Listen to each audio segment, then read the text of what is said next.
Hi, village സ്പേസിലേക്ക് എല്ലാവർക്കും സ്വാഗതം. എല്ലാവർക്കും സുഖമല്ലേ? ഇന്നത്തെ നമ്മുടെ ഐറ്റം ചോറിൻ്റെ കൂടെ ഒഴിച്ച് കഴിക്കാൻ പറ്റിയ ഒരു ടേസ്റ്റി ആയിട്ടുള്ളൊരു രസമാണ് ഇന്ന് ചെയ്യുന്നത്. കാര്യം പലർക്കും അതിഷ്ടമാണ്, എനിക്കും ഇഷ്ടമാണ്.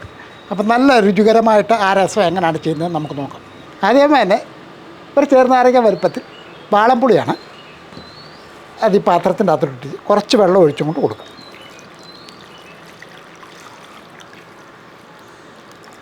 ഒരു ഞെരടി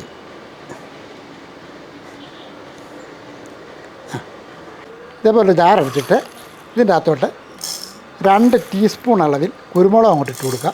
ഇനി നമുക്ക് 1 ടീസ്പൂൺ മല്ലിയും കൂടെ അങ്ങോട്ട് ഇട്ട് കൊടുക്കുക. ഈ രസത്തിനൊക്കെ ഇച്ചിരി വെളുത്തുള്ളിയൊക്കെ ഇച്ചിരി കൂടുതൽ വേണം കേട്ടോ. ഒരു 10-25 വെളുത്തുള്ളി ചെറുതാണ്. ആ വെളുത്തുള്ളിയും കൂടെ ജാറിനകത്തോട്ട് ഇട്ട് കൊടുക്കും. 2 ഉണക്കമുളക് അതുകൂടെ ഇട്ട് കൊടുക്കും. നമുക്ക് ഇനി ചെറിയ ജീരകം വേണം, അതായത് നല്ല ജീരകം. ഞാൻ 1 ടീസ്പൂൺ അളവിൽ ചെറിയ ജീരകം കൂടെ അങ്ങോട്ട് ഇട്ട് കൊടുക്കുകയാണ്. ഇനി ഇതെല്ലാം ഒന്ന് പൊടിച്ചെടുക്കണം.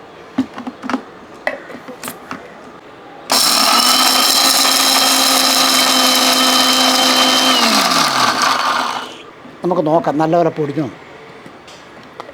വേണം ഇതേപോലെ ഒന്ന് പൊടിച്ച് കിട്ടണം.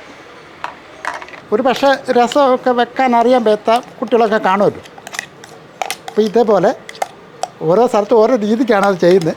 നമ്മളീ പൊടിച്ച് വെച്ചിരിക്കുന്നത് ഒരു പാത്രത്തിലോട്ട് മാറ്റുകയാണ്.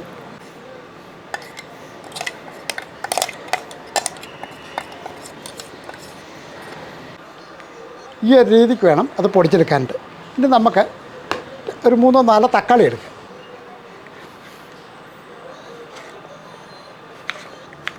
ചെറുതായിട്ടൊന്ന് അരിഞ്ഞ് ഇതേപോലെ ചെറുതായിട്ടൊന്ന് അരിഞ്ഞെടുക്കുക.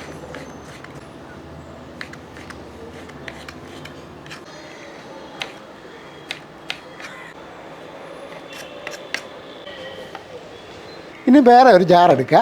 ആ ജാറിൻ്റെ അകത്തോട്ട് ഈ അരിഞ്ഞ് വെച്ചിരിക്കുന്ന തക്കാളിയെല്ലാം ഒന്ന് ഇട്ട് കൊടുക്കുക. തക്കാളി ഇട്ട് കൊടുത്തതിന് ശേഷം 5 കൊച്ചുള്ളി, ആ ഉള്ളിയും കൂടെ അതിൻ്റെ അകത്തോട്ട് ഇട്ട് കൊടുക്കുക. ഇനി നമുക്ക് ഒരു പിടി മല്ലിയില, നമുക്ക് ഒരു 1/2 ഗ്ലാസ് പച്ചവെള്ളം കൂടെ ഒഴിച്ചു കൊടുക്കാം. ഇനി ഇത് ഒരുപാടൊന്നും അരച്ചെടുക്കണ്ട, 1-2 പ്രാവശ്യം ഒന്ന് കറക്കിയെടുത്താൽ മാത്രം മതി. നമുക്ക് നോക്കാം, അതുപോലെ ഒന്ന് ചെയ്ത് നോക്കാം.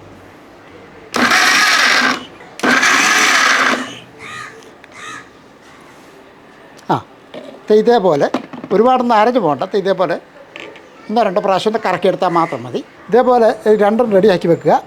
ഇനി നമുക്ക് സമയം കളയാൻ രസം റെഡിയാക്കാം. അടുപ്പ് കത്തിച്ച ശേഷം ഒരു ചീനച്ചട്ടിയോ കടായിയോ ചട്ടിയോ എന്താണെന്ന് വെച്ചാലും അതിൻ്റെ ഏതിൻ്റെ അകത്ത് വേണം റെഡിയാക്കാവുന്നതാണ്. തക്കാളി ഒരുപാടങ്ങ് അരഞ്ഞു പോലെ ഇതേപോലെ കേട്ടോ, ഇതേപോലെ അത് റെഡിയാക്കി എടുക്കാവുള്ളൂ. അപ്പോൾ നമ്മുടെ ഈ കടായും ചൂടായതിന് ശേഷം കുറച്ച് വെളിച്ചെണ്ണ ഒഴിച്ച് കൊടുക്കുക. വെളിച്ചെണ്ണയൊക്കെ ഒന്ന് ചൂടായതിന് ശേഷം കുറച്ച് കടുക് ഒന്നിട്ട് കൊടുക്കുക. കടുക് ഒന്ന് പൊട്ടി വരുമ്പോഴത്തേക്കും നമുക്ക് ഇതേപോലെ ഒരല്പം ഉലുവ, അതായത് 1/4 ടീസ്പൂൺ പോലും വേണ്ട, അതിൻ്റെ പകുതി മതി. ഇതേപോലെ ഈ ഒരളവിൽ കുറച്ച് ഉലുവ ഇട്ട് കൊടുത്തിട്ടുണ്ട്. ഇപ്പോൾ രസത്തിന് വെളുത്തുള്ളിയൊക്കെ താളിച്ചൊഴിക്കണം കേട്ടോ, എന്നാലാണ് അത് കുറച്ചുകൂടി ടേസ്റ്റ് കിട്ടത്തുള്ളൂ. കുറച്ച് വെളുത്തുള്ളി അതുകൂടെ അങ്ങോട്ട് ഇട്ട് കൊടുക്കുക. വെളുത്തുള്ളി ഒന്ന് മൂത്ത് വരുമ്പോഴത്തേക്കും 1-2 വറ്റൽമുളക് മുറിച്ച് വെച്ചിരിക്കുന്നത് അതുകൂടെ അങ്ങോട്ട് ഇട്ട് കൊടുക്കുക. ഒരു തണ്ട് കറിവേപ്പില അതുകൂടെ അങ്ങോട്ട്.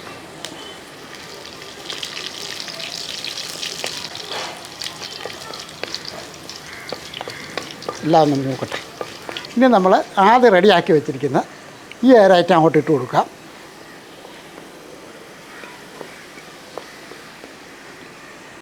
ഒരു 1/4 ടീസ്പൂണ് മഞ്ഞൾപ്പൊടിയും കൂടെ ഇതിൻ്റെ കൂട്ടത്തിൽ ഇട്ട് കൊടുക്കുക. ഇനി ഇതൊന്ന് ഇളക്കി കൊടുത്ത്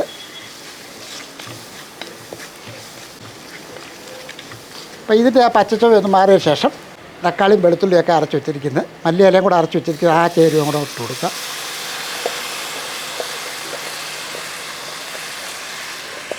കുറച്ച് വെള്ളം കൂടെ, രസം എന്ന് പറയുമ്പോൾ നമുക്കറിയാമല്ലോ ഒരു ഒഴിച്ചു കറിയാണ്, അപ്പോൾ അതിനാവശ്യമുള്ള വെള്ളം കൂടെ ഒഴിച്ചു കൊടുക്കുക.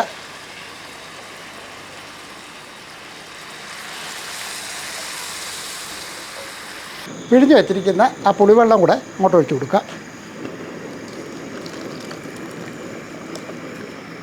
ഇനി നമുക്കിതിൻ്റെ അകത്തോട്ട് കായപ്പൊടി അര ടീസ്പൂൺ കായപ്പൊടിയൊക്കെ ഇച്ചിരി മുന്നോട്ടിരുന്നാലും കുഴപ്പമില്ല കേട്ടോ. രസത്തിന് അതൊക്കെ നല്ലൊരു ടേസ്റ്റ് തന്നെയാണ്. ഇനി നമുക്ക് ഇതിനാവശ്യമുള്ള ഉപ്പ് പൊടി,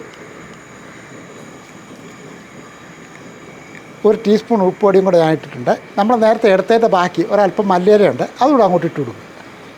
ഇനി ഇതെല്ലാം കൂടെ ഒന്ന് ഇളക്കി കൊടുക്കും.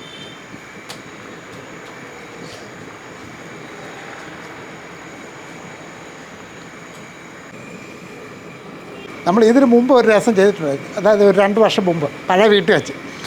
അത് വേറെ ഒരു രീതി, ഇത് വേറെ ഒരു രീതി. അപ്പം പല രീതിക്കും വ്യത്യസ്തമായ രീതിയിലൊക്കെ രസങ്ങളൊക്കെ ചെയ്ത് പലരും ഉണ്ട് കേട്ടോ. അപ്പം നമ്മൾ ഇത് വ്യത്യസ്തമായ രീതിയിൽ തന്നെയാണ് ചെയ്യുന്നത്. ഒരു പക്ഷേ ഇങ്ങനത്തെ രീതി അറിയാൻ പറ്റിയ ആൾക്കാരുണ്ട്, ഒന്ന് കാണിക്കുന്നു മാത്രമേ ഉള്ളൂ.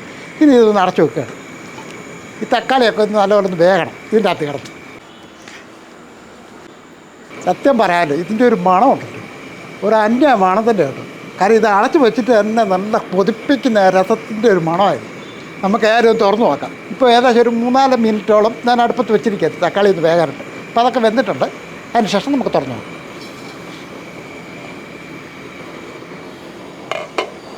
ഇനി നമുക്കൊന്ന് ഇളക്കി.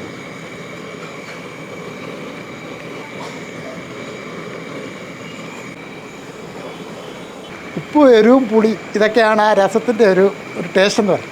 അപ്പം നമ്മൾ ആവശ്യത്തിന് ചേർത്ത് കൊടുക്കണം കേട്ടോ. എന്തായാലും പോരാളിക്കൊണ്ട് ചേർത്ത് കൊടുക്കേണ്ടതാണ്. അപ്പോൾ ഇത് റെഡി ആയിട്ടുണ്ട്.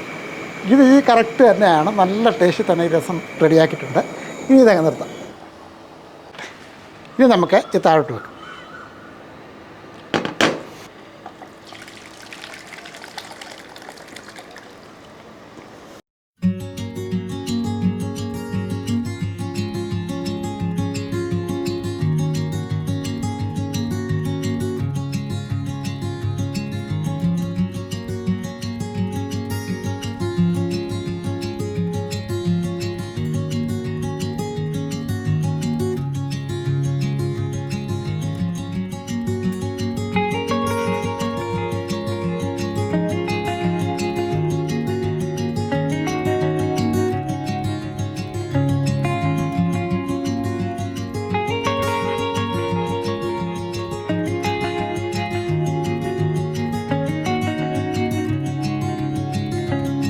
ഇത് നല്ല ഒന്നാന്തരം ഒരു ടേസ്റ്റാട്ടോ ഈ രസത്തിന്. തീർച്ചയായിട്ടും ഇത് നിങ്ങൾക്ക് അറിയാൻ പറ്റാറുണ്ടെങ്കിൽ ഇത് ചെയ്തു നോക്കണം. കാര്യം നല്ല ഇത് തിളച്ചപ്പോൾ തന്നെ അത് നല്ലൊരു കൊതിപ്പിക്കുന്ന മണമാണ്. രസം കൂട്ടി ചോറുന്ന ഒരുപാട് പേരുണ്ട്, നിങ്ങളെപ്പോലെ തന്നെ എനിക്കും ഇഷ്ടമാണ്. ചുമ്മാ ആയാലും ഗ്ലാസ്സിനകത്ത് ഒഴിച്ച് കുടിക്കുന്ന ഒരു സ്വഭാവം എനിക്കുണ്ട് കേട്ടോ. കാര്യം ഇത് തീർച്ചയായിട്ടും നിങ്ങളത് ചെയ്തു നോക്കിയിട്ട് നിങ്ങൾക്കത് മനസ്സിലാകും ഞാൻ പറഞ്ഞത് അത് കറക്റ്റാണെന്നുള്ളത്. നല്ല ടേസ്റ്റി ആയിട്ട് ചോറിൻ്റെ കൂടെ ഒഴിച്ച് കഴിക്കാൻ പറ്റിയ നല്ല ഒരു നാടൻ രീതിയിലുള്ള രസം. ഇത് ചെയ്ത് നോക്കാം കേട്ടോ. ഇനി ഒരു കാര്യം കൂടെ, നമ്മുടെ ചാനൽ സബ്സ്ക്രൈബ് ചെയ്യാണ്ടെങ്കിൽ സബ്സ്ക്രൈബ് ചെയ്തേക്കണം. ലൈക്ക് ചെയ്യാനും ഷെയർ ചെയ്യാനും മറക്കല്ല. വേറൊരു വീഡിയോ ആയിട്ട് പെട്ടെന്ന് വരാം. ബൈ.